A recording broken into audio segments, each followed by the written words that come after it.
Hey everybody, it's Topher here. How you doing today, my fellow artists? Hope all is well.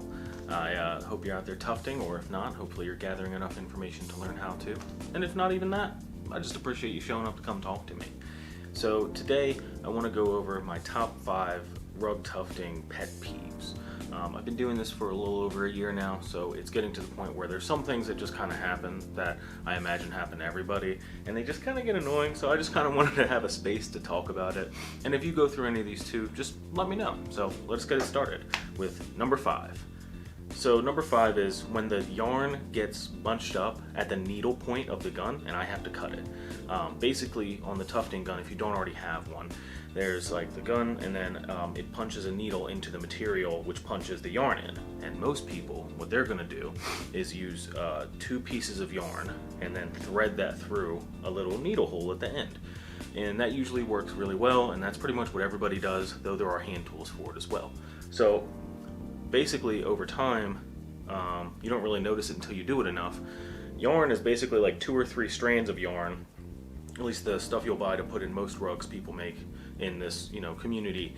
It's 2 or 3 strands of yarn just spun together, and then you take 2 sets of those and thread it through. Well, at some point after it gets cut, basically it bunches up sometimes on that cut, like if you're doing a cut pile type of rug, and essentially that yarn kind of bunches up, and you notice when you're actually doing it and you're punching the holes through with the gun, it's not like getting the spacing right, like there's missing empty spaces and there's no yarn, or it seems like half the yarn's gone. Basically right at the needle hole, one or both of the little things of yarn have balled up, and then you have to look at it and say, all right, basically I have to take it, cut it with my scissors, get the thing I used to thread it, and then just rethread it and start over, which is just a little frustrating because you don't want to have to keep restarting and stopping and starting. You just kind of want to get one good run in and then change your yarn out. Number 4 is going to be running out of materials like glue, yarn, or the backing. Especially that happens to a lot of people that are new to this, especially me even still, just because it's so expensive. So a lot of the times you'll get like monk's cloth or like backing cloth with like the little yellow lines in it, and that's like the best to use that I've used so far, but it's expensive, especially when you have like a unique size. Some people do like 6 foot by 6 foot tufting stands, and you can make your own essentially, or you can buy some online. But the one I have is like 4 foot by 4 foot, so I spend about 40 bucks getting a piece of material to pop on there that's just big enough for 1, maybe sometimes 2, uses. But a lot of the times you get 1.5, and you can't really use the half for anything, just because if you use the whole canvas, you're kind of, pigeonholed in. I don't want to punch the rug into like nails and mess it all up. So that's just one of those like kind of frustrating things, but that is something over time you kind of learn, okay, this is how many rugs I can make with this material, or hey, I have a big thing of glue that I put on the backing. I know I can get, I don't know the exact amount, but I know the amount of rugs when there's a certain level of it left that I can get out of it, and based on the size and everything of the rug I'm making. And I can estimate, okay, the next rug I make is either going to use all this, or I'm going to be left needing more, so let me just restock now. So a thing that's, again, a pet peeve, but over time you kind of just figure it out through trial and error. Number 3, so this one is when the tufting material gets loose, when you're like actually tufting on the canvas itself. When it gets loose during a project and it leads to the gun basically skipping, which will leave patches of material that go untouched, which basically puts gaps in the actual rug that you're making. And sometimes that can even lead to you ripping the material because it's just kind of loosely punching into it, and that's why you always want it taut, because it just kind of punches into the next square and it's a lot less likely to rip. But if it's loose, you might actually end up ripping it by accident. I've done that before, and it's very frustrating to like try to fix, and if it's a big enough hole you can't really fix it, and you just kind of have to end the project there and all right, well, let me restart on this new canvas, or I wasted 40 bucks on a canvas before doing that, won't be doing that again. But that's just a really, that's a thing you can fix by making sure it's tight enough all around. One of the best pieces of advice I was ever like given or read was that you want it to be taut enough all around so that you can toss like a coin at it and it bounces off. Like you want to flick it like a lot of people do, and you want to feel a little bounce back, so that it's not like super tight to the point where it's ripping your material off and it's pulling strands, but you want it to be tight enough that you're confident, okay, this isn't going to come off midway and rip up or ruin my design I'm spending hours making essentially. Another big one, number 2. So my number 2 pet peeve is one that actually burned me before. Basically, before I made a Dragon Ball rug a long time ago, and I ran out of yarn. And this was probably my first big rug. It was about 3.5 foot by 3.5 foot. And I went back to Joann Fabric to get some more yarn, and it was the same name of the color and everything.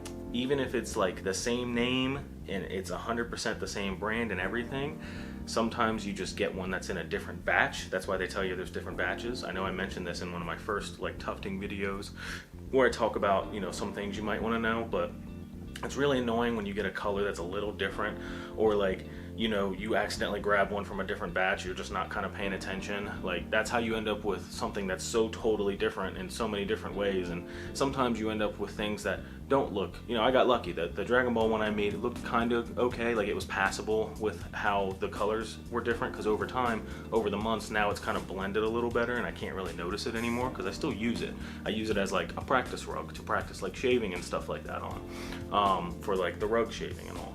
Not my face, obviously. But basically, you know, there are some times where I've done it and it's accidentally been like such a slight change in tone that maybe the person who's getting it can't see it, but I can see it.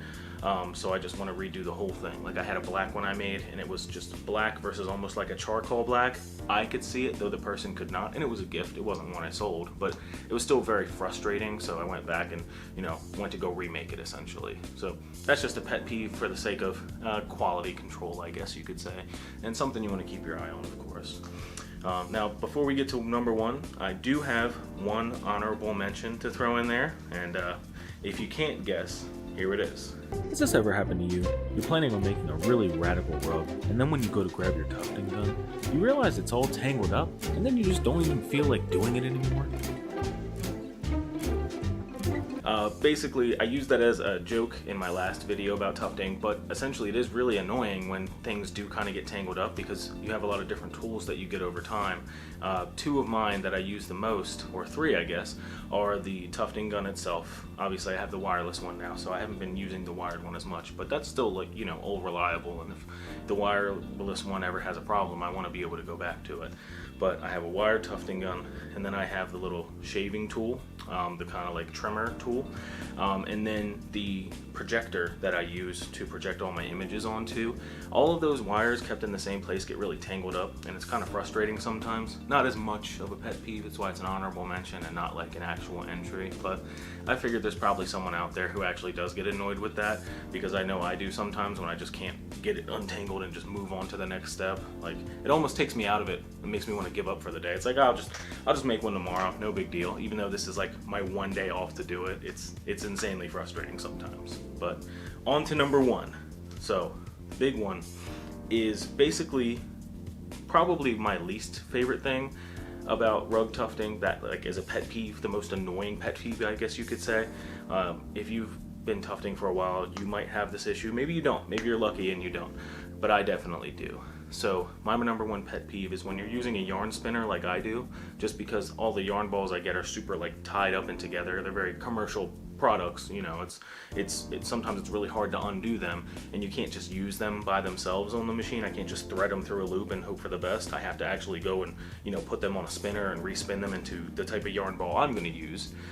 They get caught or tangled sometimes, and it's super frustrating because then you have to like unwind it and then wind again and hope that it doesn't retangle or doesn't like get too tight or loose again. It's a very fine sort of line between like, hey, I'm doing this right and it's going well, and you spin these things, you're just going and it goes pretty fast.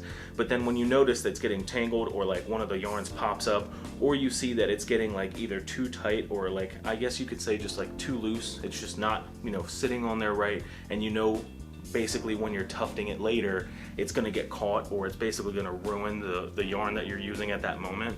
That's why it's so frustrating, because, well, I want to save myself from frustration later. I'm frustrated dealing with it now. And it's one of those things I cannot express how frustrating it is to deal with, especially when you're like in the zone. Hey, I'm making this rug, I've been working on it for like 3 or 4 hours. Now I have to go and put this other color on the yarn spinner, spin it up, and it's just not setting right, or it's too loose or too tight, and you think you're in a good groove with it because you know how to use these things after a while. You get like a technique going, and sometimes it's just like no matter what you do, you can't unwind and rewind enough to make it like go perfectly or go at least how you want it to, and it's just insanely annoying. Like, I can't tell you how long I've sat in my living room cursing at this thing, just PO'd that it's just not going how I want it to go. So I really hope that anybody who's watching this has that issue too and will let me know and we can talk about it. Like, if you do, let me know in the comments. That would be really awesome. I want to make sure I'm not alone on this. But yeah, basically I wanted to make this to kind of show anybody who's new to tufting. Maybe you didn't watch the tufting tips for beginners videos I have. Like, hey, there's some things that are annoying about it. You're not alone. Like, it's frustrating for everybody. I hope it's not something only I'm messing up. But, you know, it's just, you know, some things. It's a really fun craft, really great hobby, and it's really something I'm grateful I got into because it's a good creative outlet, and it makes me feel really happy to be like, hey, I'm making something. But, you know, a lot of the issues that I named before, a lot of them can be just technique, timing, learning, and doing this enough to know what you need out of it. I think if you really spend the time and kind of just try to dedicate yourself to the craft for a little bit and enjoy it for what it is and have a fun time making cool things for a little while, over time you'll get better and kind of learn, okay, this is when I know I'm going to run out of this yarn or this glue, or I know I have to use the yarn spinner and spin it like this or it's going to be a problem, or hey, you know, I want to put this glue on this way. That was another thing. It's not a pet peeve, but it's, you know, just little technique things and things that keep the things you need in stock. So something to think about. If you guys have any questions or if you have any pet peeves of your own that you've been dealing with while you're rug tufting, let me know in the comments below. Don't forget to like and subscribe. I appreciate you guys. Peace out.